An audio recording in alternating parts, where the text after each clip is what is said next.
Now, I'll introduce you in just a second, Dillon, Sure. but what most people don't know is that I'm really great at pool. So I'm going to start out with our break here. Last time I had a little trouble. We're going to see By what last happens. time, do you mean the previous 3 times? Yeah, exactly. Yes, yeah, exactly. Oh, this is the best break I've ever had in my life. I even got one in. feel like I heard 2 fall. Interesting. All right, go ahead. Okay. You hit a shot. I'm going to tell people who I've got today. Okay. So, welcome to the Paulcast. I have Dillon Matheny. He's Pat's son. That's right. And plays guitar just as well. And I'm excited to have him here. He is in the lovely town of Murfreesboro. And you went to school here, right? I did, MTSU. Yep. MTSU. What did you study there? Audio production, music industry minor. Wow, that's fantastic. Yeah. What was your favorite thing you learned there? Well, obviously, recording studio classes were the forte at MTSU. But, Okay. oh, yeah. Pencil stuff. Okay. That Paul. just happened. That just happened. So that was Yeah, a shot. You're gonna have a great time. I mean, I don't like to make it look like I pull shark people, that obviously, but occasionally I'll throw in a table scratch here and there just to make my guests feel better. I'm not sure if I should feel better or worse right now. Right. We'll see. So audio recording, Yeah. and one of the things that's great about MTSU is they've got great rooms to record in. They've got great mics, a bunch. I've actually done some projects there before as Great rooms. a test band. Sure. So we Now, would when you go say in- test band, do you mean for like someone's project they're doing? more Or- yes, like literally like a crash test dummy, but the musical option of that. Got it. So like you got a student there who's trying to learn how to record and stuff, and Sure. I'm basically, I like to play and sing and record some stuff. And no, it wasn't quite that bad. Maybe Sure. it was, but anyway, we would go in there and record different things, and they would have to do different projects based on that. Some all analog projects, Yeah. and then take that into a digital realm and convert that over. Did you have to do any projects like that, or? I've been on both sides of that. Okay. I've been the engineer with the crash test dummy, and I've been the crash test dummy. So, Fantastic. So you know exactly how both sides feel then. Yes, I do. Well, that's great. Hey, so how many projects did you record at MTSU? I had 3 major classes that required big studio projects. Mm-hmm. So, big rooms, lots of musicians. Yeah, 3 big songs that we did up there. Yeah. And what's the most amount of people that you recorded? I think the biggest in a band, band or something. I think we did 6 in a room at Okay. a time, just a big live tape. Right. Yeah, I think that was the biggest one. Okay. That was our slow dancing cover. So, I went to recording school as well. Sure. I went to Omega Recording Studios School in Rockville, Maryland. I think it was Rockville. Yeah. When I lived up there, and one of the cool things about that room, they have a really big A room, Sure. and Prince is recorded there, and a bunch of other people that have done some really cool stuff. But it was interesting. Got to record an orchestra, which was pretty cool. Absolutely. Ton of inputs, like Sure. 48 channels of stuff going on. We had the console. You would have loved this that we got. They actually had some rain damage come in. Not brain damage, rain damage. I have brain damage. They had rain damage. And After a session like that, am I yeah, right? exactly. Yeah, I had both. I had brain and rain damage. It's great. They both lasted a while for me so far, but still recovering. But they cashed in on an insurance policy and were able to get George Lucas's console, Neve Flying Fader 72 channel console that he remastered the first three not in order, but the first 3 released movies on that console. So that was the console that I got to learn on for that project and do this orchestra through. And you had to have this rolling chair that could quickly get you from one end of the Neve desk all the way down. Console was bigger than this whole huge pool table and stuff. Do that But- slick engineer move where you go. Oh yeah. Shoo, shoo, shoo. Maybe we could have some super edits going on right now that go shoo. Producer guy, can we get Or that? not. Thank you. I don't. Yeah, it could happen too. But all depends on. Red, are you here? Yes. He's here. Red, come up to the mic real quick. We for those of you that have seen Paul Poocasts, whatever you want to call it, This is me. he's here. He's just behind the camera this time. I really wish you would have covered some of this up. But that's okay. It's PG-13. It's PG-13. That's right. But it looks great. It looks great. Let me be me, man. Where are you going? No, I really didn't want you up here. I just wanted to show people that you were still involved. And Red is our producer of the podcast and all things video on the channel. And you've known Red for a little while. I was thinking about this the other day. Red, I have known you for 12 years. It's been a minute. It's been a hot, greasy. I've known him slightly longer than that. But Slightly literally longer. only slightly. I believe 23 years I have known him. Yes. Almost as long. So, being that you are our special guest, I decided to spend a lot of money on you today. Oh, excellent. Good. And get you not only a nice little bourbon, but yeah. Also wanted to give you a gift that cost me quite a bit. Okay. So I'd like to give you an official Paul Scott pick. Oh, nice. Yeah, you can sell that on eBay for exactly 37 cents. So, well, if I keep this for 10 years and cash in, it'll be worth artist 39 stuff, cents. 39 Yes, cents. exactly. So, that's my special gift. Actually, it was just laying over here, and I didn't know where to put it, so I wanted you to have it. But anyway, whose shot is it here? It is my shot. We'll have to You go ahead and blanks. take that shot.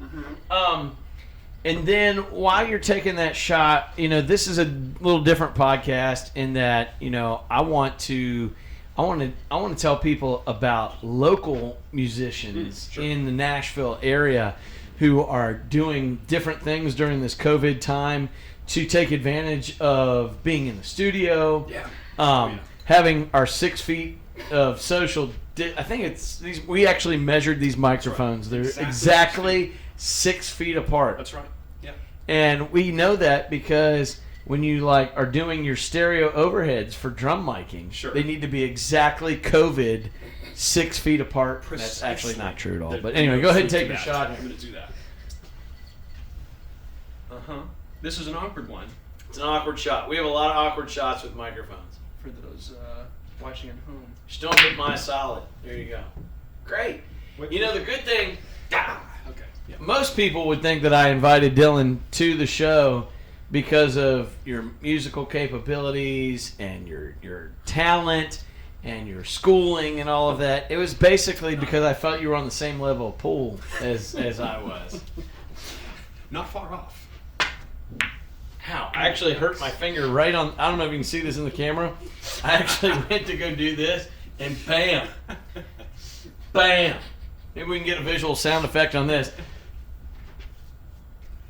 Bam! I hit my finger. It was not. I didn't like it. Anyway, a lot of pass. The pool cue, however, is not social distancing. We should probably wipe that off after every time that we do this. Did you get tested before you came on the show today? I'm going to say absolutely I did. Thank you. I appreciate that. I'm going to say that. So we haven't. That was the weirdest shot. That ball just stayed there. You're going to cut that out, right? And it's going to go well with my brakes. Wow. No, I'm going to do I'm really big happy zoom that in you on stopped. So we talked about some mic techniques. Not really, but we alluded to it. What do people want to hear about? Yeah.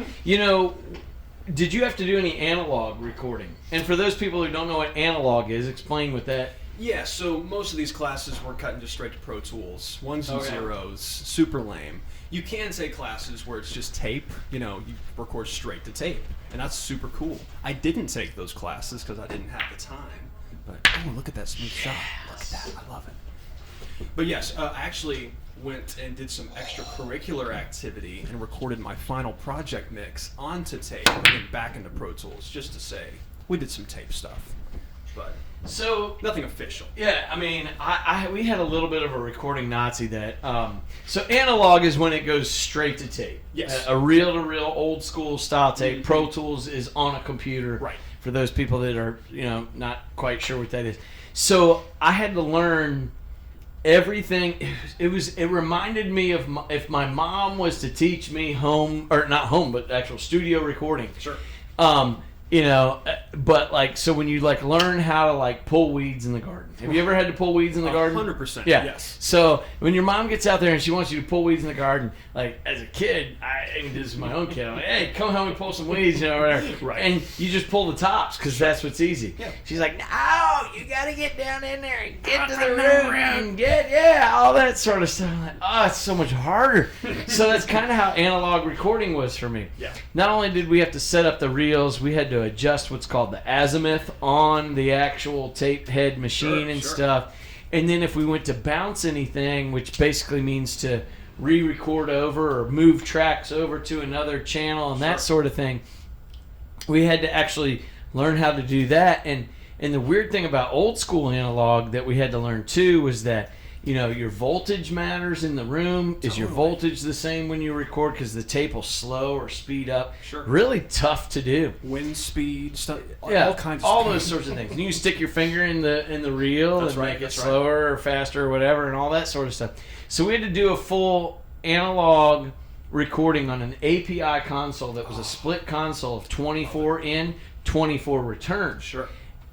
The Beach Boys actually recorded most of their stuff on that console that I learned on. Okay. But the thing was, it was beautiful sounding. I mean, you're talking vintage API console on tape, Can't go coming wrong. back. It's still one of the best sounding That's the rigs I've ever recipe. been on. Yeah.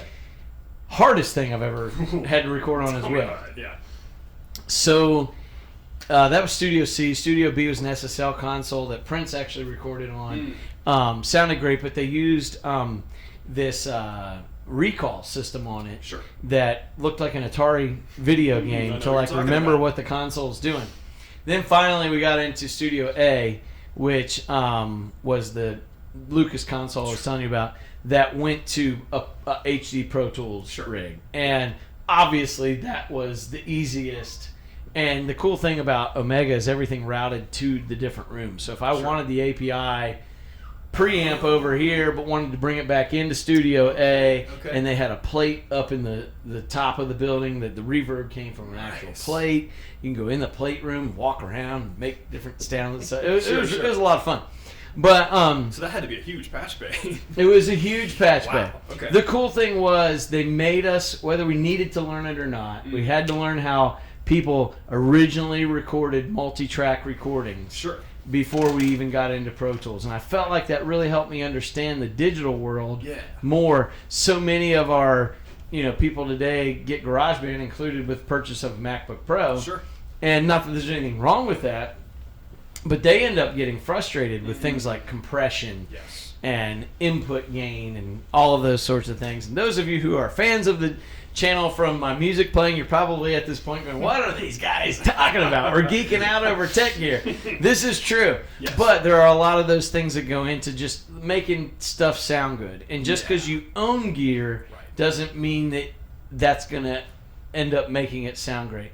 Would you say still at the end of the day, and talk a little bit about this for a minute, that regardless of whether it's digital or analog or even genre, that it still takes a certain amount of that musicianship is still king over all technology? Yes, I can speak to that. Well, you and I probably have a unique perspective because we've been on both ends of the spectrum. I've engineered sessions in the multi-million-dollar rooms with half a dozen studio players, and that sounds killer. But I've also produced records in my spare bedroom, writing MIDI notes on Pro Tools, and the average person doesn't know the difference, right? Correct. But there's something special that happens when you have real people in a room playing their instruments, great songs, right? So there's something that you can't replicate being by yourself on a computer in a spare bedroom. There's a magic that happens. So this gets me into a conversation I actually had yesterday with a couple of co-writers that I was writing with. And there is a program or a subscription out there called Splice. And Splice is basically a program where people have pre-recorded themselves either playing guitar, playing bass, playing drums, creating loops, doing keyboard synth patches, and all of these sorts of things. And they are what is called royalty free. A lot of people out here might be able to associate that with if there was a picture for something you wanted to use For an ad, you might buy a royalty-free, picture to use in an advertisement that you might confuse. Yeah. Or confuse that you might use. I was confused about the word used. Right. But it happens in music too. Sure. So basically, instead of a photo, we just have 8 to 20-second samples of someone playing something, and it's royalty-free, and you can use that in whatever you want. Mm-hmm. I have been around several writers, pro-name writers, and have been witness to records that there are royalty-free clips, recordings of 8 to 20 seconds that you can just simply download and make a song out of that are on records that people are hearing on the radio today. I would argue that probably happens more often than not these days. And part of the reason for that is it quickly takes the songwriting aspect and makes it sound like a real song quicker. Yes. Because if we took the time, you and I are both multi-instrument musicians, right? Sure. So if we lay down our guitar, our bass, our keyboard, our drum tracks, all of that sort of stuff, you and I have kind of had to learn the hard way how to play each of those instruments, for better or worse. Yes, we have. There are better guitar players than me, better bass players, definitely better drummers than me, Same here. and all of that sort of stuff too, but we've gotten good enough to at least speak the language, and you can fix it in the mix, so to speak, a little bit. But also, I think we wouldn't have learned how to be multi-instrumentalists if we hadn't spent a lot of time with those instrumentalists who are great in each of their respective things. Sure. But have you used Splice at all, or have you used any sampled things in any of the stuff that you've recorded? Absolutely. I do have access to Splice, and it's funny you bring that up because I was talking with someone about this just the other day.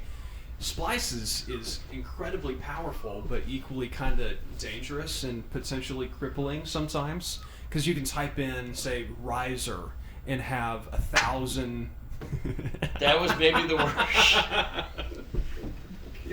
That's why people love this podcast.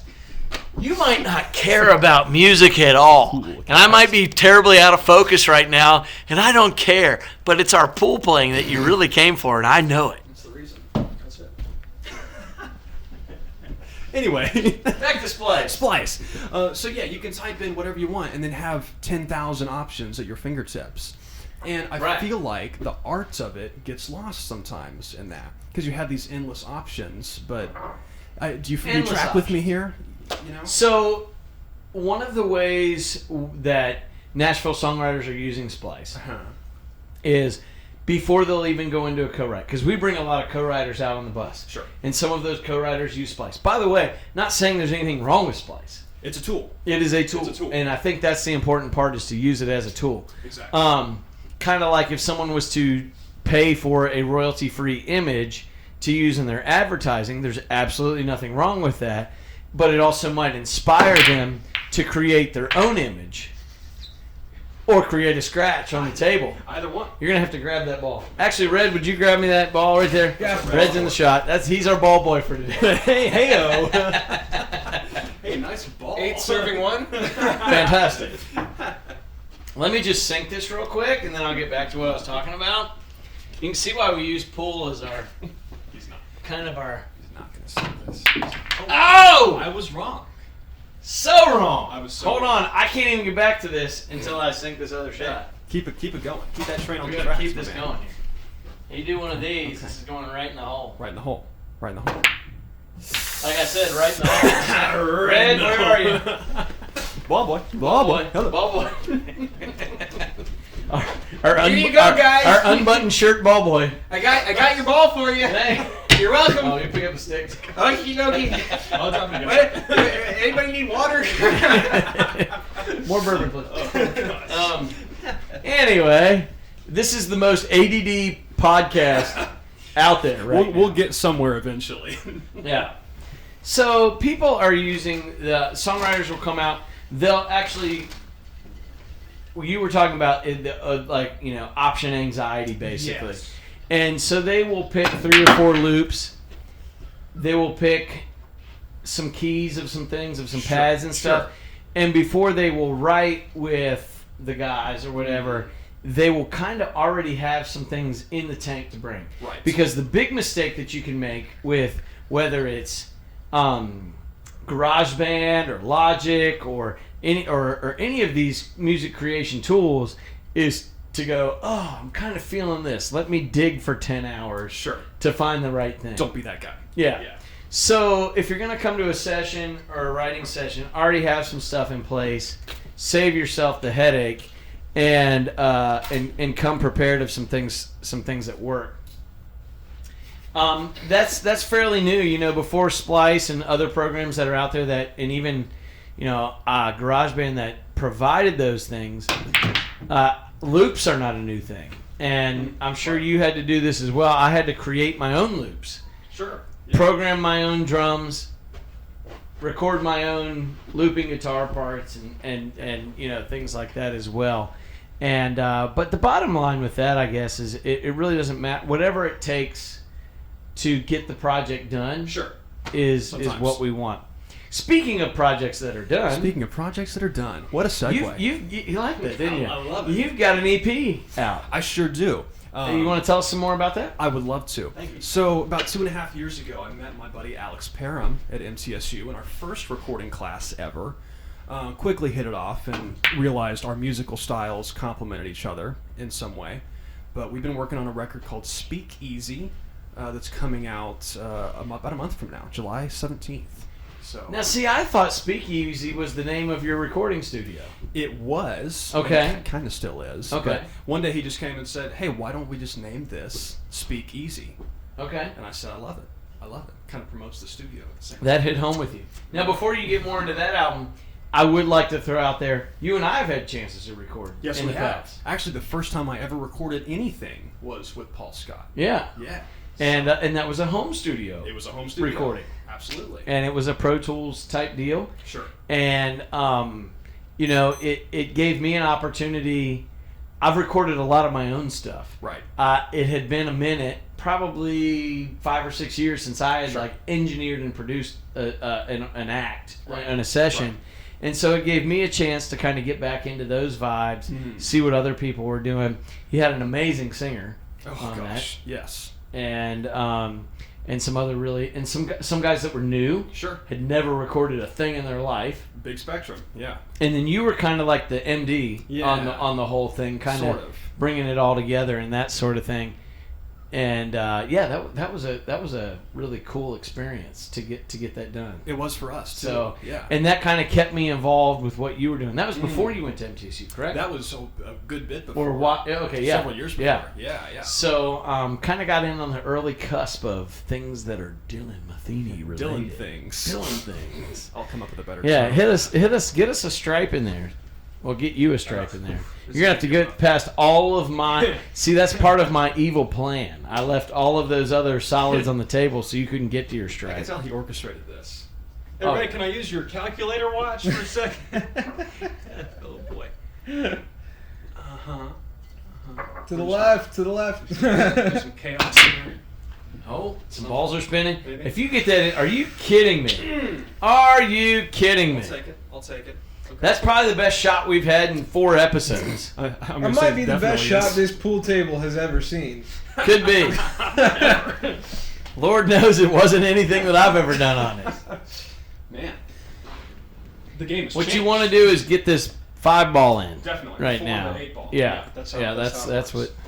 Yep. Before you hit this shot, I just want you, no pressure. No pressure, right?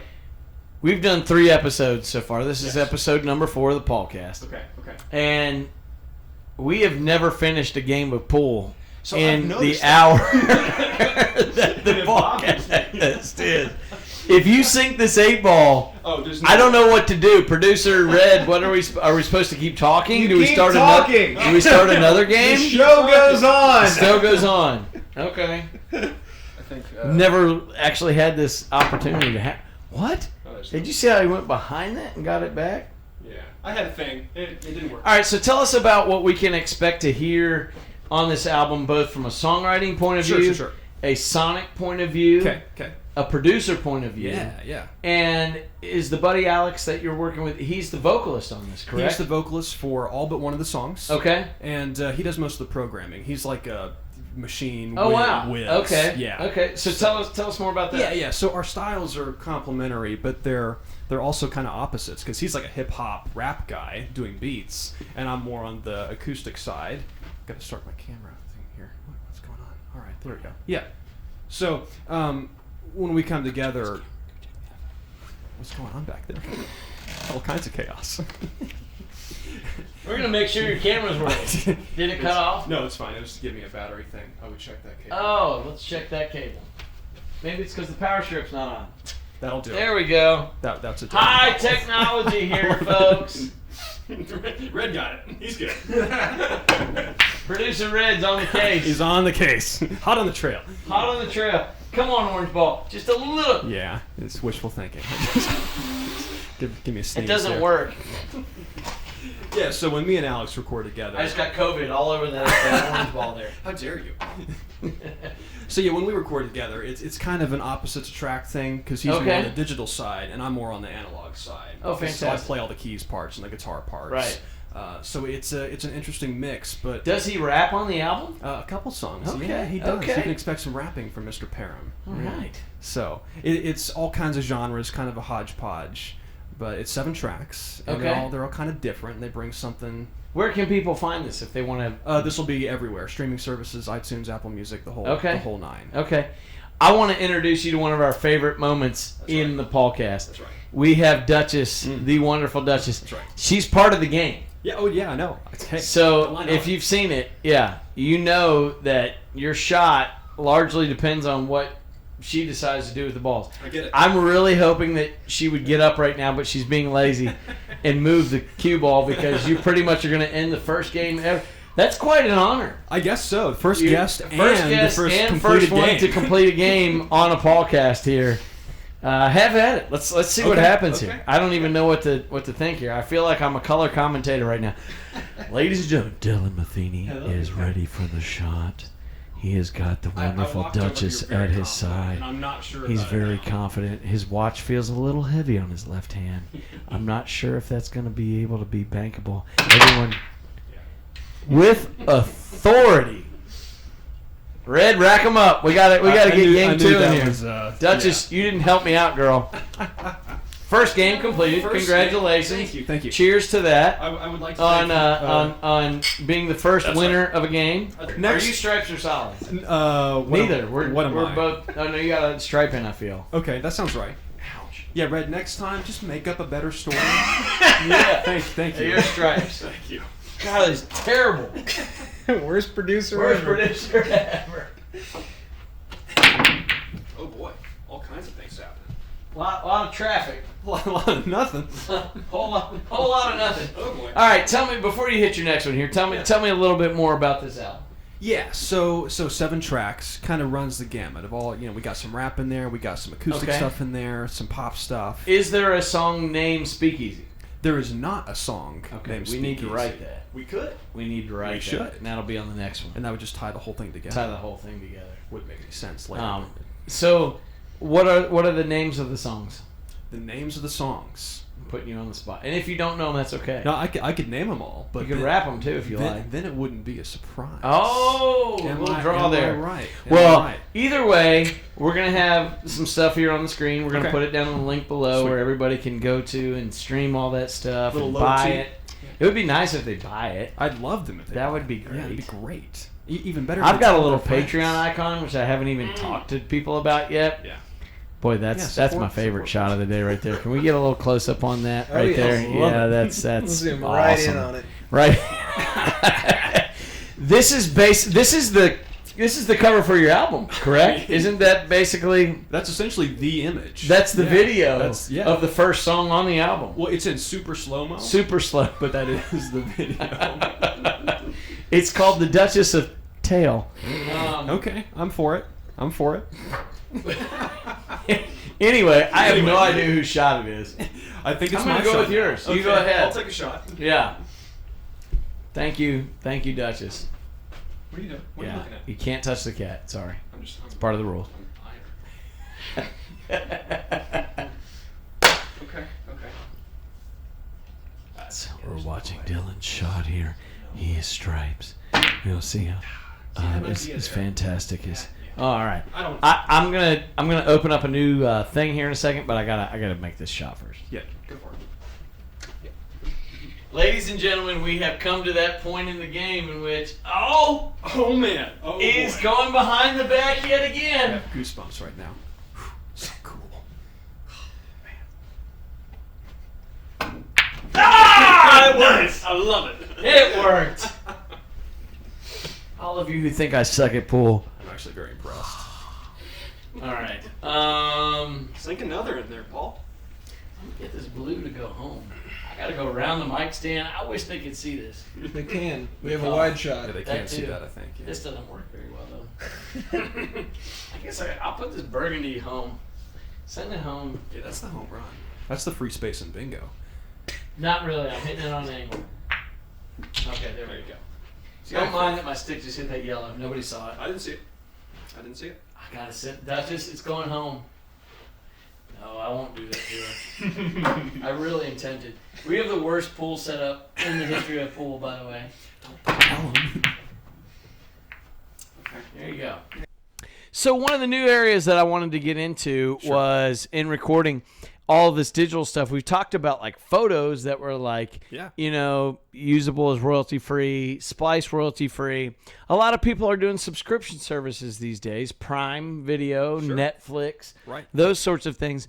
In the recording and music industry, there's also subscription-based services as well. And when you and I went to school for recording, we got to have our hands on this vintage analog gear, best mics, and all of that sort of stuff.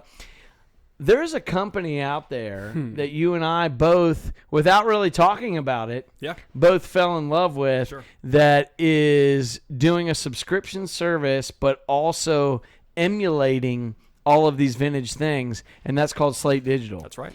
And I just recently bought both of their mics that they offer. I've used their plugins for years, but tell us, have you used any of the Slate Digital stuff on this project that you done with Alex? This is almost exclusively Slate mixes. Okay. Yeah. So what are some of your favorite plugs? So everything in the VMR is useful. The custom series EQs. What's VMR mean? The virtual mix rack, my guys. So virtual mix rack, for those yeah. people out there who don't know, all of those consoles that we talked about working on before, there are digital versions of them.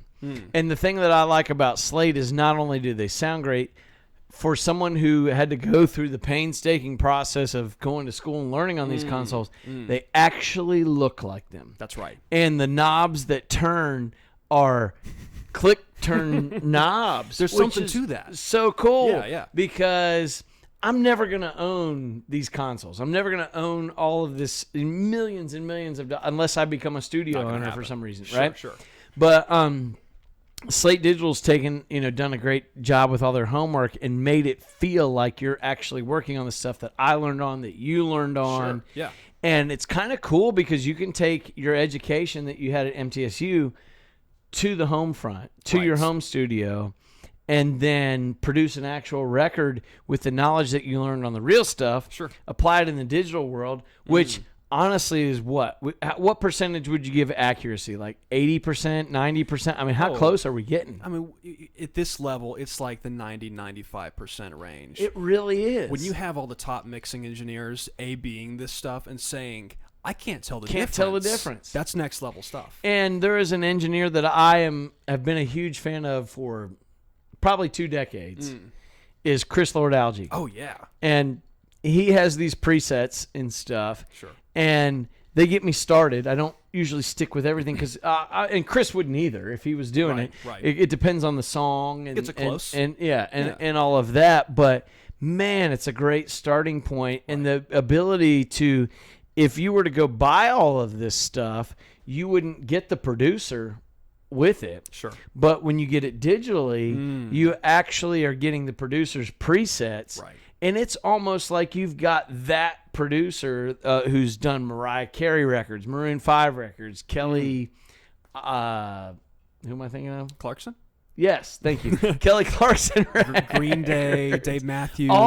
He's done all of these. Right. And you're getting what he does, basically. Right. And that's valuable. But I would say you do have to know what you're using in order to use that. 100%.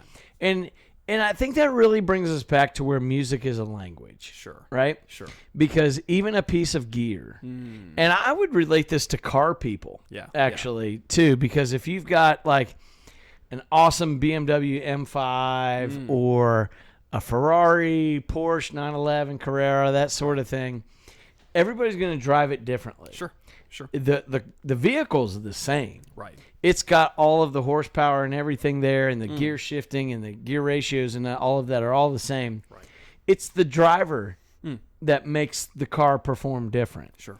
And would you agree that in music you can have the same gear, but it's really the producer or the musician that makes it different? 100%. And I've sat in those classes where, supposedly we had the 10 best people in the program sitting at the same console mixing different bands, and they just don't have what it takes. So if they don't speak that musical language we're talking about, they don't know their tool set, they don't know their sound vocabulary, they're not going to get that result that we're talking about. 100%. Yeah. And so what were some of the challenges that you know, one of the cool things about your EP is that it covers so many genres. Sure. What were some of the challenges going from one genre to the next from a producer, engineer point of view? Paul, that's a great question. I like this. I think the toughest part is trying to be true to the standards of those genres. Okay. Trying to bring something fresh, but, hip-hop is supposed to sound like hip-hop, and pop is supposed to sound like pop to an extent. So being true to those standards and expectations that people have is not always easy. But the tool set that, companies like Slate bring to the table make that a little easier. If I need a distressor sound on something, they have a great distressor emulation or stuff like that. That's helpful. So if you want to cut a hip hop track, are there any influences that you bring into that? Like, do you bring up a P. Diddy track? Do you bring up a Jay-Z track? Like, what did you guys bring up any? All right, this song's sort of like this, so let's listen to this. Not only for cutting the individual tracks, but for mixing the tracks. Did you A/B any stuff between stuff that's out there versus what you're doing, or did you just do what you're doing? I can generally listen to something once, and it's like in my head. Okay. So one of the songs is a cover of Drake's Karaoke. Okay, which is pretty popular hip hop too. Yeah. So he played it for me once, and I said, okay, I have an idea. So we started with the hip hop vibe, with the the program drums and everything. Right. Then halfway through we break, and it's all like rock and roll drums. Oh wow! It's a complete break in the center of the song. Fantastic. So I don't know how I was answering that question specifically, but yes, trying to be true to that genre, but still bringing something new at the same time. Yeah. So for some of the ones that weren't hip hop, what were other examples that you might have listened to get the vibe on? There is a John Mayer cover, specifically "Moving On and Getting Over." We did a cover off his most recent album. So it's not just original music on this EP; it's covers as well. Covers and originals, but half and half. Okay, yeah. Great. So for that, it's like totally different than a Drake tune. Yeah. Right? So trying to bring the John Mayer kind of soft rock alternatives thing, along with the Drake thing, keeping those separate but all within the same EP. Very cool. Yeah. Can I share a John Mayer story with you? Absolutely. So I've liked John Mayer for a long time. Room for Squares was an awesome album. Come on. Very cool. Very cool. And I'm gonna shoot while you're talking. Yeah, you go ahead. I forgot whose shot it was. I don't even know how much time we have left. But I know. But like, if within Red, this is where I get real with my producer. Within the hour, how much time is left?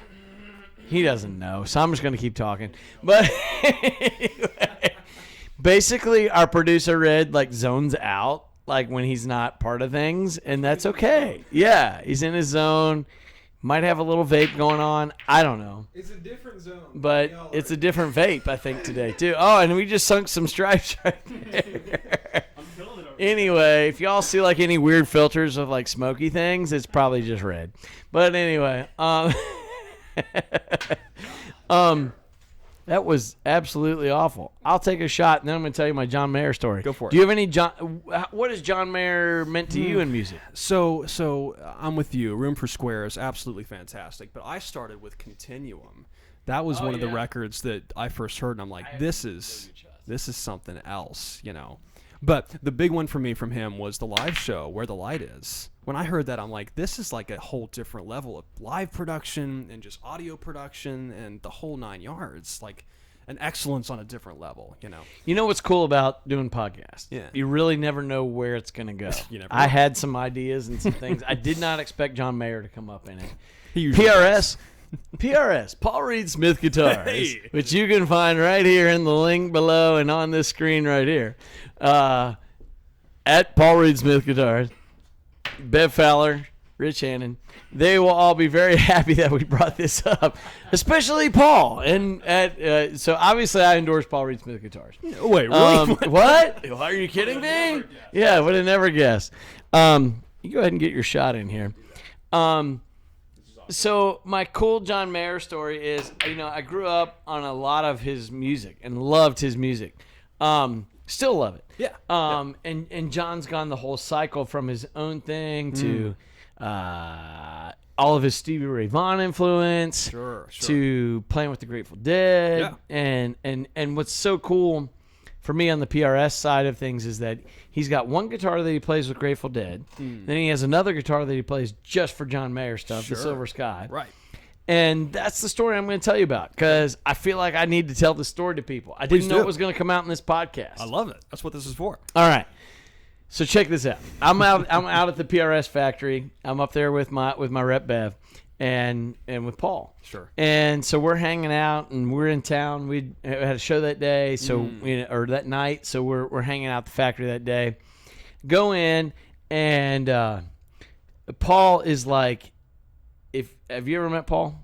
Reed Smith? Yes. No. Okay. No. So he is like Steve Jobs, but of guitars. Okay. Looks like him, sounds like him, is like this mad scientist of like, I don't know why I just did that. Is this the word? Does he not really mean it? That's when scouts say hi to each other. Scout. Hello, Scout. I bet he was a scout though. like seriously, he probably was. But do you remember the Back to the Future movies at all? Oh, of course. Who was the Yeah. doctor? Dr. Emmett Brown. Dr. Emmett Brown. Paul Reed Smith is Dr. Emmett Brown Okay. on guitars. I got it. He's a little mad, but he's extremely awesome at the same time. Just like Dr. Emmett Brown, he selected a DeLorean. He could have picked like a Ford Tempo, Sure. or something else from that era. Yeah. Area. That area? But he chose a DeLorean. Sure. Which was one of the baddest ass cars cool. of the time, right? So he chose that. So that's Paul Reed Smith. He's like, hey, I'm going to make guitars and I'm just going to make them better than everybody else. Sure. And then I'm going to just put them in the hands of like Carlos Santana Yeah. and all these other people that are awesome. Tremonti, all that stuff. So anyway, we're at the factory one day, right? Yeah. So we're just hanging out in Bev's A&R office, and Paul comes in, and it was really funny because it was like a winter time, and I had my beanie on, and you can take that, and a leather jacket on, and just walked in, right? Being cool. Yeah. Paul walks in the room, he's like, "Hey, I wore that same thing to work today," and he runs out of the room. Then he comes back in with a beanie and a leather jacket. Wow. Now imagine Steve Jobs with a beanie and a leather jacket on. I can do it. Probably doesn't look rock star, but that's okay. He's trying. And he's like, we need to take a picture right now. And so me and my buddy Zach Fowler, who was with me, Right. and we're both there. We're like, okay, Paul.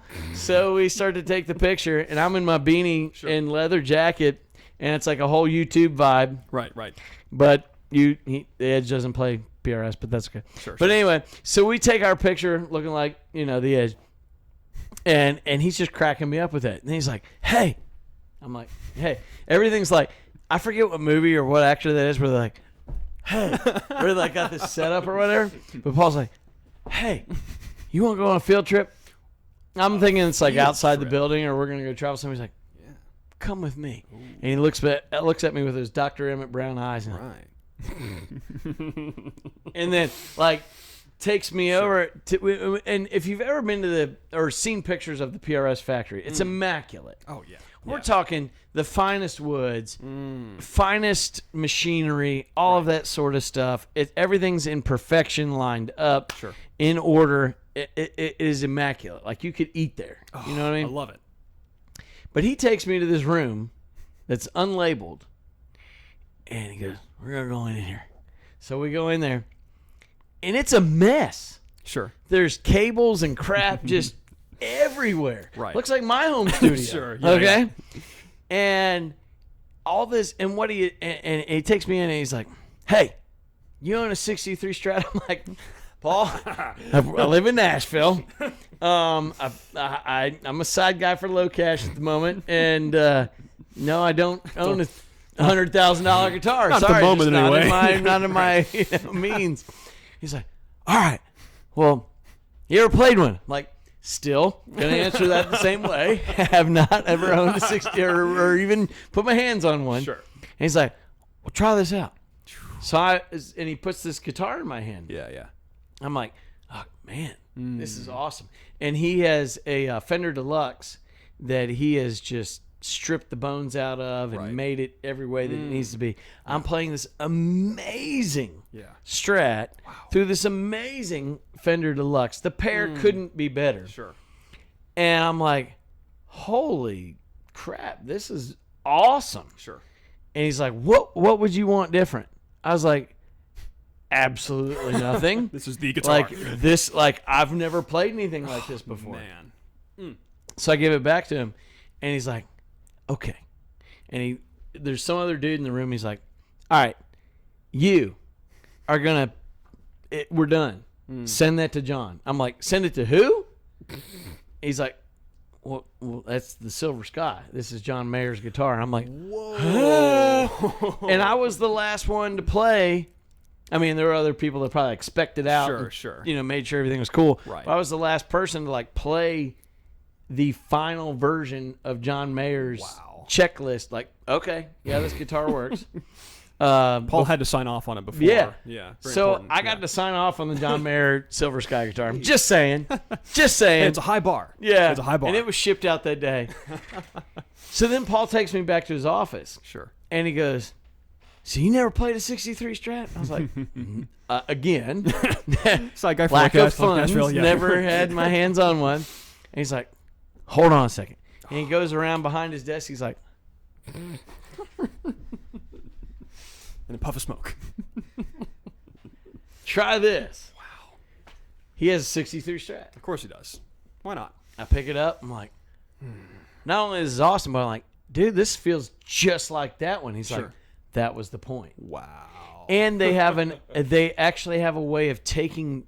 He has this machine that he has created. One of the awesome things about Paul, really to get into this before we run out of time or whatever. His knowledge of guitars, he has applied to other people. Sure. He actually is working with John Hopkins John Hopkins University on machines for research on cancer and stuff, because he's just developed such a mind for how to do things. Right. And he took his guitar knowledge and put it over into a university to use for analyzing things. So he has analyzed these pickups on a '63 Strat from a Dr. Emmett Brown point of view, and he actually has a proprietary machine that no one in the world has that can sonically hear these pickups. And then as the pickups are being heard by this machine, they're winding new pickups for the Silver Sky Strat. Wizardry. It is wizardry. Wow. Along with all of John Mayer's input on, well, I'd like to tweak this, tweak that, whatever. It is the ultimate Strat. Yeah, right. And so it was a very cool experience. Then after all of that, I'm like, holy crap, that's enough for the day. He goes, "Do you play one of our 594s?" which is basically a Les Paul, which is a legendary guitar. Anybody who's ever seen any rock show has seen a Les Paul guitar. Of course. I'm like, "Well, yeah, I got two of them from you." And he's like, hold on a second. And a puff of smoke. Comes back in. I'm with Bev Fowler and Rich Hannon, who are my A&R reps there. And Rich, I'll never forget, he just starts going, starts shaking his head at Paul. Not many people shake their head at Paul. I imagine not. And Paul's like, what? Why, Rich? Why are you shaking your head?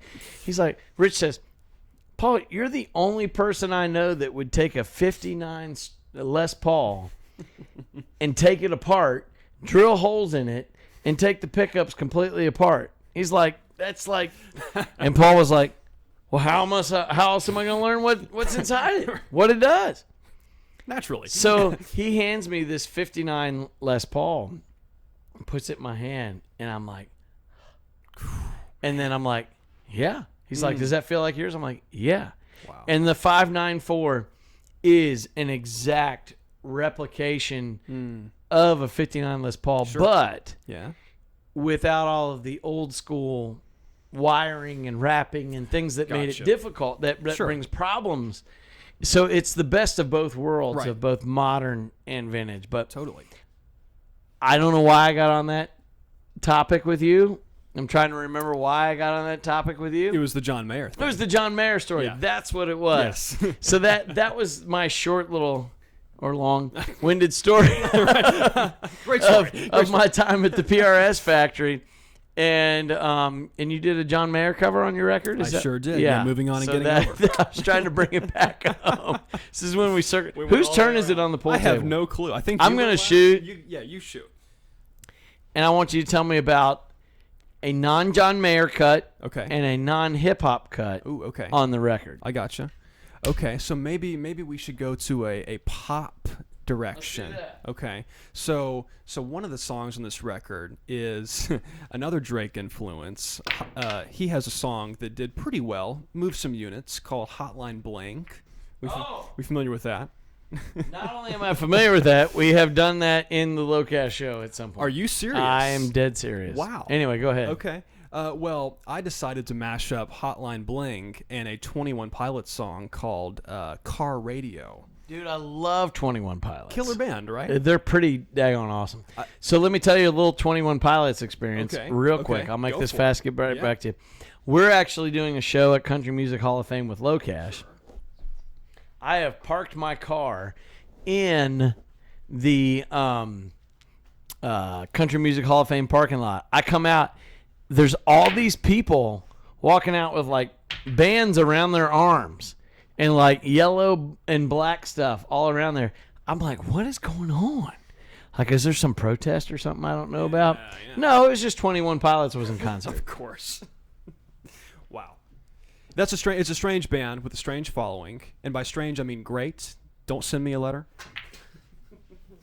But yeah, so one of the songs we call Hotline Radio because it's Hotline Bling. Hotline Radio, I like that. Here you go. That's like a total deep end pop thing. Yeah, no apologies. It's cheesy and it's great and I love it. That's fantastic. Yeah, something different. So we've got pop, we've got hip hop, we've got John Mayer. What else is on the record? Let me think about that. There is some kind of techno, like pop techno stuff. Tiesto kind of stuff vibe? Or? I don't know what you mean by that. So Tiesto, some people out there might know, has a residency in Vegas. Okay. Only the biggest DJ now I feel like on the planet in techno, but that's okay. I've been to a Tiesto show in Vegas, and it's the bomb. It's honestly what I didn't expect about DJs in Vegas, like Tiesto or Tiesto, or I don't even know how you say his name. Tiesto. Our producer Red said it's Tiesto. That's what I thought it was. I mean, he knows. I went to that show, and dude, seriously, like, we need to up our game in country music and in pop music because the DJs of the world that do techno know how to evoke an audience into complete mayhem and joy all at the same time. It's pretty awesome. I mean, they can control that audience they like really a puppet. Yeah. It's a talent. All right, so you got techno. What else is on there? We have some, I mean, other than that, I think the only thing outside of those genres is like an alternative thing, and still that's in the pop vein. It's a What's the band that does that song? They're my favorite. You don't know what I'm talking about? They're my favorite. The band that does that song. That's like they're on my playlist like 24/7. The band that does that song. Thank you, Paul. Thank you. Do you have any jazz on there? No jazz. So what I know about you is you actually play some jazz, and you've played some wedding music as well. Yeah, I can fake jazz long enough for people to think that I'm really good at jazz. I know chords that make it sound like I know jazz, and can I tell you a jazz story? Please. I love jazz stories. So I was out in L.A. one time. Me and my buddy Greg Barnhill were writing with a lady named Linda Thompson, who is a Grand Ole Opry Hall of Fame person and actually dated Elvis for a minute. So yeah, who didn't? We went out there. Fair enough. Great commentary there. But Linda was also married to David Foster. Okay. Wow. And so I got to go. Greg and I went out to meet with Linda to have this co-write, but she invited us to dinner the night before. Okay. She was just getting divorced from David Foster, Nice, okay. and we got to actually come to. It was her last shebang. Sure. In the David Foster mansion, who is next door neighbors to Britney Spears, happens to be. Okay. In Malibu. Is a shebang different from a regular bang? She bangs. She bangs. Okay. It's a Ricky Martin tune. You might want to look that one up. But anyway, yes, and not the same one.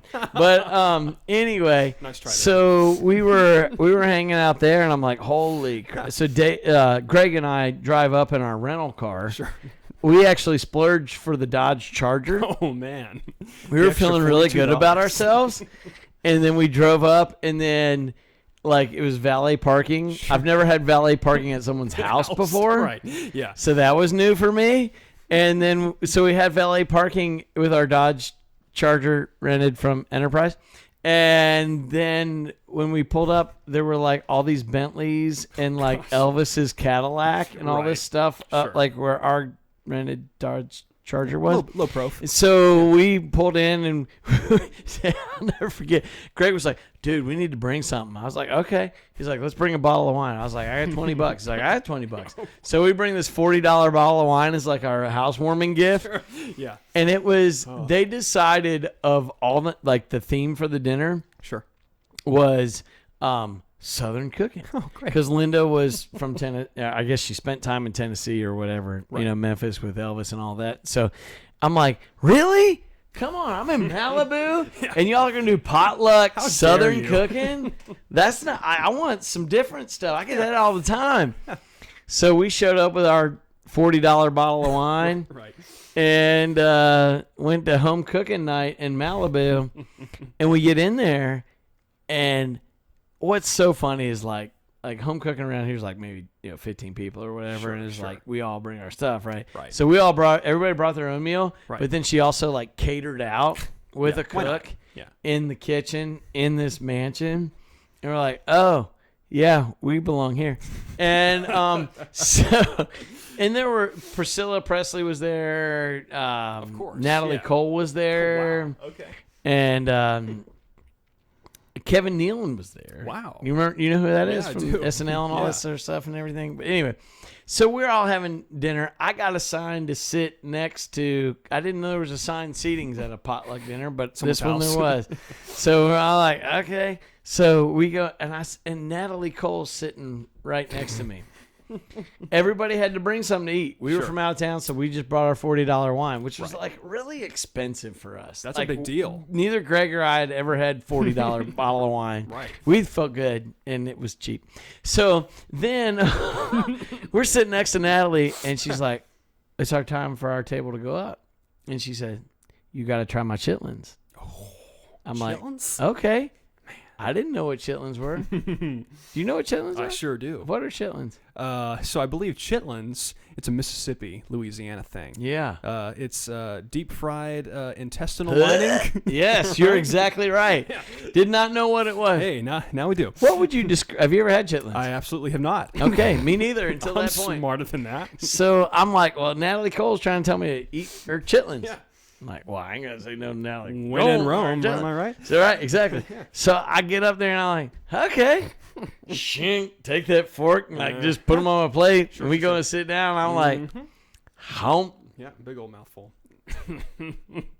Oh God, this is quite possibly the worst thing I've ever put in my mouth in my entire life. It's like if you took shoe leather but then put gum on the shoe There you leather. go. Now we're talking. And you're chewing through this thing, maybe a little bacon flavor to go along with it. Sure. Oh, God, it was terrible. So I'm like, swallowing my chitlins. That's fantastic, you know? Good. We get through dinner. Best chitlins ever had. Best chitlins ever had. Only chitlins ever had. Boy. So we get out there, and then, like, we go out to, like, the main room to, like, chill or whatever. And it turned into, like, this writer's round. Sure. Not writer's round, but, like, we're all just playing music or whatever. A little jam. And Glenn Fry's son is there, and he's playing too. Yeah, no big deal. And it's like this, right? And so then it comes around to Greg and I. We're like, we're the dudes from Nashville who brought the $40 wine. Y'all are like used to like real stuff and know what chitlins are. And so they're like, so we sing an Eagles tune along with Glenn Fry's son. That was pretty cool. No I was big like, deal. that's night topper, done. All right. Yeah. Natalie Cole's sitting next to me. I guess she felt since I sat next to her at dinner that she needed to sit next to me at the settee. Rules are or rules. the couch or whatever it was in there. And she's like, you want to sing one with me? I'm like, okay. I kid you not. And I didn't know this was going to make this podcast tonight. Okay. But she goes, unforgettable in every way. I'm like, unforgettable. She started singing Unforgettable and wanted me to sing that along with her. And so I did. And it was, easily top 3 on my list of all-time musical experiences to sing Unforgettable with Natalie Cole sitting around when it didn't matter. Wasn't on the stage. That was probably the coolest part about it. Low key. Yeah. It was low-key, unforgettable. Wow.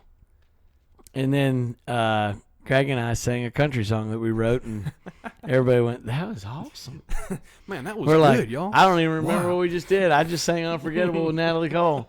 I don't even care what song we did. Forget everything about that. So, anyway, I literally have no idea how we got on this topic. We were talking about jazz. Jazz music. So that was probably my biggest jazz influence. What's your biggest jazz influence? Probably. You don't have one. So the next thing that we're gonna go on to, I had an answer in Yeah, the did can. you? Okay, go I was ahead. going to say Sinatra, but I don't have any commentary behind that. So in my studio, I have a little picture of Sinatra. Okay. Sinatra was, and actually, he was a big influence on me growing up. I was in jazz, choir, and all that. Sure. How did Sinatra influence you? His Best of Vegas record, which is kind of a collection of 3 or 4 concerts that he's done over at Vegas over the years. That record is, I've listened to it 100 times. Masterclass in just, being intimate with a crowd. And Paul has my glasses. I am intimidated right now. Speaking of being intimate with a crowd, so that's all great information. Yeah, lame though. One of the things that if people want to know more about Dillon that they need to know about is that Dillon loves sunglasses. Man, do I. I do too. Yeah. I actually love glasses, and I've got some of my pictures as well. But I mean, you got some rad shades. I try. Yeah. This pair in particular, I may just have to steal. But we're gonna shift gears for a second here. Shift them. We're gonna talk about the finer things. Okay. I like it. We're sipping on some good bourbon. Can I get a sepia filter on this? Sepia back filter. half of the Sepia podcast? filter on Thank the you, back thank half you. of this Yeah. podcast. We're gonna tilt it a little bit. I'll put the Tarantino on it real quick. Oh, great. Put Thank some, you. Hey, throw some Tarantino in this film vibe. grain. You know what I'm saying? Thank you. So I'm saying, 16, hey, we'll see. I don't know what to tell you, Red, but my extension cord for my camera ain't plugged in. So just want you to know that because I'm about to die. Looks like I'll be So we're gonna put our plugging in an extension we're gonna cable put our real producer on plugging in an extension cord while I'm on these fly ass shades right here. Thanks, Red. fast. It's my day. So, hey, if I do that, what happens? Anyway, Anything else you want, Master? I don't know. I feel like these shades look pretty dope. I may have to steal I these love shades. them. I'm I gonna go love to the them. big camera for a second. Hang on. Please. Oh, Duchess. There's Duchess. Yeah. I'm gonna go to the little camera for a second. How are you, Red? I'm doing good. It's good to have you on the podcast Thanks, tonight. bud. Welcome to the podcast. I'm glad that I'm Y'all here. talk for a minute while I shoot this and make some points. Comparing. Look now. Look now. I run this show. You do, actually. All right. So, Dillon's got great taste in shades. I love shades. Some of the other things that you tend to lean into are your watches. That's right. I'm a watch guy. A watch guy. And you know where I picked that up from? No, where did you pick that up? Is Mayer. Oh, fantastic. Okay. Because I was getting into little Mayer watches, influence there. and then I was like, oh wait, John Mayer's a watch guy. All the more reason to jump on the watch bus.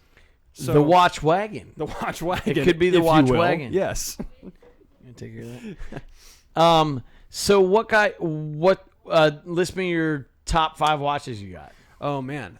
So the one I'm wearing now, I mean, would be towards Can the you top hold of that up list. to your camera right sure here can. so we can get a So- good close up? So All right. This is the Steinhausen. I'm not sure. Steinhausen. Steinhausen. Imagine what's his face? Yeah. Okay. Yeah. But this, I don't know the model number of this, but this is. Thank you, sir. Here's your bourbon master. Thank you, sir. That's great. Can I get some too? Yeah. Can you? Hey, help our guest out. Sir, Why you this ain't is serving our great. guest? Tag. But this is a special Can't watch. get good help these days. Because it's an automatic watch. So the movement, I don't know what's going on behind me. The movement. There's a lot of movement going by. There's a whole lot of It's movement. not chords, but it's movement. Yeah, right. It's more like a bowel movement. More like a bowel movement. Am I right, Red? Hey, y'all said y'all had chills earlier. I think it was Yeah. from the coming diarrhea that is this podcast. Diarrhea. Instead of the diary of a podcast, it's Right. the diarrhea. Thank of you, a producer podcast. Red. You're welcome, master. Nah, hey, come in here. I love this guy. We give him a lot of crap, but I wouldn't have it any other way, though. We I could. want We to be we shit on we as often we. as possible. You gotta watch your mouth on YouTube. My son watches this. My family watches this. We have. All censor I buttons. ask is that you. Can you put that on there? Can Yeah. you put it, or I whatever? can censor these too. Please censor that right there. This one's That getting that one's got me concerned at the moment. All I'm right, digging a hole. let me get back to Dillon here. Tell us about your favorite watch. So let me think about this. I think the favorite watch is actually a Seiko. I think it's the 5670T. 5670T. Can I find that on eBay? Potentially. Okay. That's assuming that I got the model number correct off the dome. Okay. There. But yeah, it's like a chrome, just like solid silver, big face watch, like a man's Love it. watch. Yeah. The kind of like a golf course watch. Okay. Am I can right? see that. Yeah. So that's a good one. I've got a Belova. You have a Belova? I do. I Fantastic. enjoy the Belova a lot. That's kind of a subtle thing. Okay. A two-tone silver gold I kind of love deal. a Belova. Goes with any outfit. That kind of thing. Yeah. I have. Red has a watch we need to see. Okay. If he could come up here and show us his watch real you want to quick. show us the probably the best of all of them. I mean. We're gonna get this one's exclusive. Now, before I. No, just don't talk. Just show us your watch. It's a Casio. It's a Casio. And we love it. So when I was growing up, It's $15. I had a Casio with It's a already- calculator on the watch. Did you Yeah. ever have one of those? Yes, I have. And it was good for a time. I will say, my favorite watch that I've ever had was actually a Timex Expedition, which Yeah. is their like upscale version of the Timex. Right, which You want to know what my most valuable watch is? Y'all went to China, and I had one of these and as this well. this is a true story. Hold on, you went to China, and you didn't go. I did. You went? Yeah. I didn't know you Yeah, went. I was 13 years old and flew You went? 24 hours. How did I not know on a that Boeing you went? That you 747 were involved? across the country? All right, I had no idea. I actually never thought that you went Yeah, until yeah. this very moment in my I life. walked up the Great Wall and almost God, fell that's off terrible. from the wind speed. All right, so Paul, while you you and I were were at falling, the airport when he came back. That's very Dude. true. I had no idea. Really? Yeah. I really until this moment never knew that you went to China. In fact, it's one of the 2 out-of-country experiences I've had so far. What's the other out of country experience? The other one was barely out of country, but Canada for a little bit. That doesn't count. It doesn't count. You went to Ohio, didn't you? No. Well, Yeah, I went further all right. than that. So, He went further than that.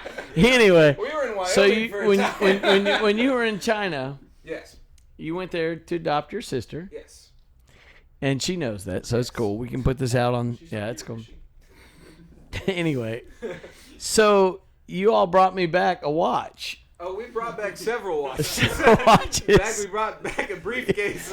You brought me back a Rolex, Yes. a gold and silver Rolex. Well, not only that. But I have worn that Rolex in front of many people who have actually And been they like, didn't know. "Daggum." They didn't know, They did did they? not know. It You was know- a fantastic copy. The only thing that ever gave it away Yeah. is if I like ever held my hand up like this right here, Right. and it would slide down. Yes. They'd see the green mark Yes. from where the metal Well, turned okay. my There's wrist one other. green. 'Cause There's one it's other not, give, which yeah, is it's that it's not not. real. It's not a perpetual motion. It ticks. Ooh, that's a giveaway. Yeah. Who knows this stuff? People who know watches. I know this stuff. Can I literally tell you the last watch that I bought was like I don't remember the last watch I bought. I use my You can't tell. I use my iPhone to tell time. That's fair. The Rolex, as cool as it was that y'all got me, it has to like have something else to turn it Yes. to like make. Why? My iPhone doesn't have anything to turn it. It's on all the time. I know exactly what So- time it is every time I look Would at you my like iPhone. to have a watch battery, or would you like your I'm gonna let you and Dillon take motion, the motion of you walking around, charge the watch as you're doing it? That's how this one works. That is how it works. It's an automatic. This is the worst podcast ever. So Or the actually, best. I It's a also fantastic podcast. I just don't understand watches. I also had a similar one. Mine was less subtle, however. Sure, sure. Mine was given away very quickly. Okay. In the fact that it was fake, because it was Ooh. an exact copy of Steve McQueen's Dive Master. Oh, It was the green and Wow. silver one. Yikes. And if you wear that, people Mine know was that green and it's silver. The silver was on the watch, and the green was on my wrist because of Hey-o. the fake metal. It's okay. We bought Howie a Tag Heuer one, which. Okay, so See that shot? That was pretty It's good. beautiful. That was actually pretty good. that was a shot worth framing. Howie is my brother. Howie is his brother, and we bought him a Tag Heuer watch, which Tag who? Heuer. Tag Howard? Heuer. His name. That's pretty cool. That is his name. Yeah, right. H-U-E-R. It's German, which so are you, in part. So close, so close. But yeah, no, we brought home a whole briefcase full of watches. It's funny. I think ever since then, me and Dillon actually have had sort of an affinity for watches, because I remember you started buying a few watches back in those days when all that we did was play Halo Reach for hours on end. All right, and this is the portion of the program You where I didn't? get us back on I track. really thought that you had like at least one. I really feel No, like nobody really you had. cares about watches at this point. Well, we're gonna cut all this out. God, these are great sunglasses. I need to have these. You had Swim several around, pocket like- watches. That was what it was. Yeah. Which was Pocket very impressive to me watch. at that point. Pocket watch. Pocket watch is a Pocket It is a power watch. It's like Power move in the pocket watch. Power move pocket watch. Power move pocket watch. Power move in the pocket watch. Pocket. All right, so we're back on cue here. I'm going to steer us away from the watches for just a second. Please do. I really had a good place to go with things here, and I don't remember where they are. I believe you. But that's okay. I know one thing we were going to talk about. You work at a church. I sure do. Yeah. I've worked at a church. Yeah, you have. And, we both are God-fearing Christian men. That's right. And I feel like, would you feel like that has an impact on your music? 100%. I feel like excellence in any crafts, you can honor the Lord through excellence in anything. So if I can bring excellence to my musical craft, I think that's a good example for people. Even if it's not necessarily Christian music, it can be secular music done well and still honor the Lord. So That was something I struggled with. I was like, I want to be able to honor the Lord, but I'm going to work in secular music. How does that all work out? interesting. And I equation. think the main message of that is love and peace Sure. and respect. Yeah, right. And I think those are basic principles of both not only Christianity but also just human kindness. Totally. And I feel like those things can come through a lot. And whether it's an EP that you're doing, whether it's your touring that you're doing, Sure. or whatever your project may do, it's just important that that authenticity comes through, that humbleness comes through. Look, here, we're two dudes talking about music. That's our vehicle. Sure. We're talking about, we've had a good time here tonight. And, none of that would really, and I may lose some viewers here in the last few minutes. That's okay. Fine with me. Fine with me too. None of that I feel would be possible. Me meeting you and being able to experience the spirituality of music. Sure. If we didn't have spirituality that came before the music. 100%. Yeah. And I think that's what really ties it all together. If you really want to know the true spirit of music, we can talk about all the gear we want. Yeah. Talk about all the guitars we want. It's all secondary. And the feelings that all gives us. Man, that works awesome, and that does all of that. When you've got a spiritual connection, all of those things are amplified times a million. Sure. And those are the tools that the Lord gives us to do what we do. Right. And I feel like we can talk to people who feel, when you feel music on a spiritual level and it's inside of you and you feel that in your heart, the gear is a tool to get that there. Sure. And even the songs are a tool absolutely to get that there. That when you feel something inside yourself, it's, my father passed away last year. And when that happened, there was an exchange of his body from earth going up to heaven. Right. And that'll stick with me for the rest of my life. And it was a spiritual thing that took place there. For me, music has always been that spiritual thing. So it didn't feel that unnatural for me to experience that with my dad. Sure. Because music has always been spiritual. It's always been internal, external, and that give and take. And those things you can't explain. Right. And all of that stuff that comes together.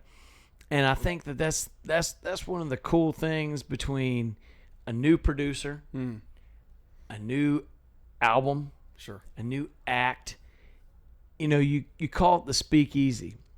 And when I hear that word, speakeasy, there's nothing easy about speaking. Got that right. Yeah. And to be able to have the freedom to speak easy is a freedom that is a spiritual freedom. Sure. It is an American freedom. Yeah. And it is all of these things brought together that you can speak about hip-hop music, you can speak about pop music, you can speak about jazz music. Oh, you don't have any jazz. But you can speak about all of the different varieties of music. Being able to speak easy, even during these COVID times, as awful as the whole COVID thing is, and all of the riots and the racism that's going on in this country right now, speaking easy is something we all need to do. That was a component behind the naming of that album. 100%. Yeah. We all need to be able to speak our minds, our spirit, but it's speaking easy to others, not speaking harsh, not speaking hatred, not speaking racism, not speaking anything against anybody, but speaking easy and speaking love to people. That gets people to know where they need to be. In their musical experience, in their social experience, in their family experience. And to me, having you on as my guest today, there's a lot of cool stuff we talked about. But speaking easy was the thing that made me want to bring you in. And made me want to go, man, that's really what everybody needs to do. They need to take whatever their talents are, whatever their situations are, and speak easy to one another. And that is where the truth comes out, is kindness, patience, all of those, biblical things that come through. I even, not to get all preachy, but 1 Corinthians talks about be patient, be kind, be loving, all these things. Against such things there is no law. Yeah. And we think of those in a wedding ceremony. Sure. But Paul didn't speak those to a wedding ceremony. no. He was talking to a church in Corinthia. Right. And he was like, hey, y'all need to clean up your act Sure. and do Yes. this, and that. Right. And so Speakeasy is kind of a contemporary way of putting all that together. Sure. That says, hey, let's do some music. Let's do some love. Right. Let's speak easy to one another and bring everybody on the same page with that. And I couldn't be more excited about your album. Thank you. Couldn't be more excited about you as a producer, as a musician, as a local Nashvilleian / Murfreesboroian. I don't know if you can make that a word. Sure, close of enough. an MTSU graduate that really understands the concept of putting music together, songs together, but more importantly, taking those two elements and putting them into speaking to people. Sure. And at this time and that we are in history, not only just speaking to people, but speaking easy Right. to people. Right. And I want everyone to go out and grab your EP, go out and speak easy to one another and get interested in what you're doing. And man, take the last shot. I will. This is the final thing here for this game. It's not. And gonna I be want a to great thank you shot. for being our guest today, man. I'm honored to be on. Appreciate it. Yeah, absolutely. We're gonna shake hands. It's not a COVID thing, but we're gonna do it. And we've had a great time. Have at it. And I'll say one more thing on the speakeasy mantra, if you will. The underlying thesis behind that whole record is really seek first to understand, right? If we can speak easy to one another, Love that. If we can make an effort, intend to understand each other before we speak harshly to one another, 100%. wouldn't the world be a better place? So much better. Right? And that is the one thing that music has conquered every That's right. millennium. Yeah. And you talk about the You go spiritual back in connection time. in music, right? Like, we understand That's it. that because we've been in those rooms together. People are so quick to deny the spiritual things, but the world just shut down because of Can't something. deny your spirit. Because of something we can't see. You right? deny your spirit, you can't speak easy. Yeah. Right? That's it. Speak easy, y'all. Check us out, Dillon. That's the final shot. Dude, Look, good good night. better. Done. I can't That's a replicate wrap. that. I can't replicate it.